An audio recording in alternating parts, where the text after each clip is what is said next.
Hi there, and welcome to this week's edition of Top End Track Talk.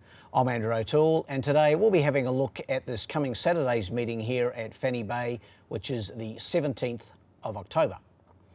It's an exciting time of the year in racing, with the Spring Carnival in full swing and the Sydney Spring just about to conclude.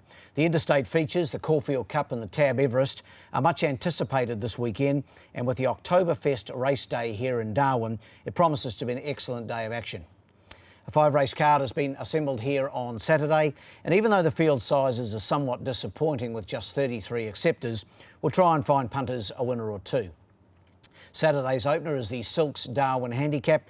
It gets underway at the mid-afternoon time of 2:39 p.m. and is a 0 to 64 event over 1,300 metres. In the first, my numbers are 1, 6 and 2. Even though they're small fields, I certainly didn't find them easy to work out, but as we mentioned, going with number 1 here in the first, Taciturn from the stable of Gary Clark. Interestingly, at the last meeting here, Gary had the 1 winner and Phil Cole had 4. This meeting, I'm actually going to swap that around, and I think Gary can have the big day. I've actually got him to win 4 races and Coley the other one. So probably put the mockers on both the boys now, but we'll see how we go. Taciturn, good run last time out behind the captain. That was over a too short 1,100 metres. Stepping out to the 1,300 metres, I think will make all the difference here with Taciturn. Carries 60 and a half, so that's a decent weight. Jared Todd aboard, but I just think this horse has found a race that it can win. 7 starts at the trip for a win, 2 seconds and 2/3. So certainly handles the 1,300 metres. 1 on top for me, ahead of the big danger, and it's the Phil Coltrane runner, number 6, With Pleasure. Really good win last time out in the hands of Alice Lindsay. Incidentally, Alice is on 47 career wins as we speak, so getting close to a milestone of half a century, so good luck to Alice. She's riding really well, of course, rode 3 here at the last meeting. With Pleasure will give her a very good chance. Its win last time out over 1,300, same trip as this coming Saturday, was in Benchmark 54 company. So going up in grade, but Alice with her 3 kilogram claim brings the weight down to 54.5 kilograms. That makes With Pleasure very, very competitive. I've got it right in the mix, so I got it in to run second.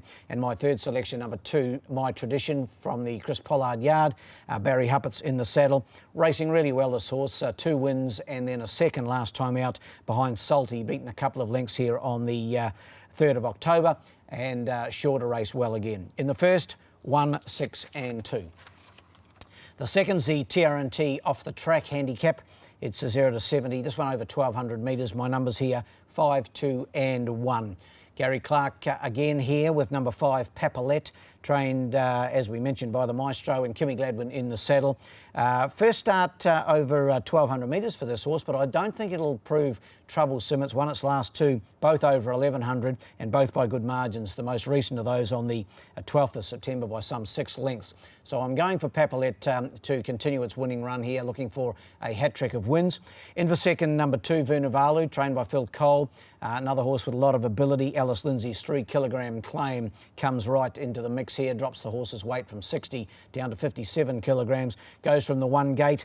Good second last time out, in stronger company behind stablemate Kronos, and sure to race well again. And in for third, number 1, Divine Red, a stablemate of Papalette.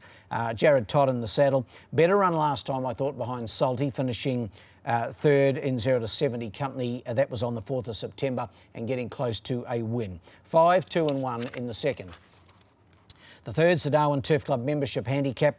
It's over the 1,100 metres for the Benchmark 54 gallopers. My numbers here are 4, 2 and 1. Frilly Design, my selection here from the Clark stable once again. Jared Todd in the saddle. Incidentally, those 2 gentlemen cleaned up at the Top End Racing Awards just a week ago. Clarkey, of course, the leading trainer for the 8th successive year, and Jared taking out his first Jockeys Premiership. So well done to the boys, who were also the leading trainer and rider respectively during the recent Darwin Cup Carnival. Frilly Design, been disappointing lately, and last time out here on the 4th of September was a long last. Not sure what the story was there, but I know the horse has trialled since. Speedy at best, and its earlier form around June and July was good. Second placings behind Belmont Day and Tornado of Souls. Good enough certainly on its day, and I hope that will be Saturday. 4 on top for me. To beat number 2, Crazy Lad from the stable of Gary Lafoe. Back in trip from its last start, second behind Art of More. That was 1200, so back to the 11. That's probably my only question mark. Alice Lindsay goes aboard, claiming again, gets the weight down to 58 kilograms. And in for third, number 1, Hatton Man from the stable of Tayan Halter. Vanessa Arnott in the saddle. Didn't mind its run last time out behind Papalette. Was only beaten, nearly 8 3/4 lengths on that occasion. But I think it certainly commands respect in a race such as this. In the third, 4, 2 and 1. We go to the fourth. It's the Great Northern Trobus Handicap for a Class 2 gallopers. This one over the 1,000 metres. And this is the race I'm going for Phil Cole's runner, number 3 here, Mini Boom. 3, 2 and 1, my numbers. Mini Boom made a big impression winning here last time out, or its only start on the track. Wayne Davis, who was honoured with the Character of Racing Award at the Top End Racing Awards. That was very, very well received by all. Wayno takes them out again on Mini Boom.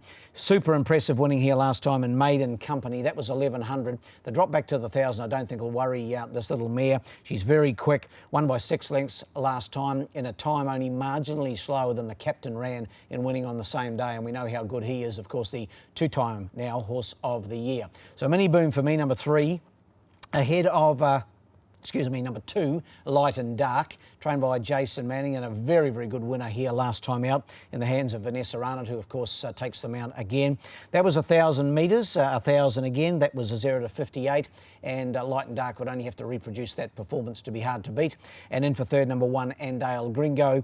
Fresh up, hasn't raced since winning at Catherine on the 15th of August.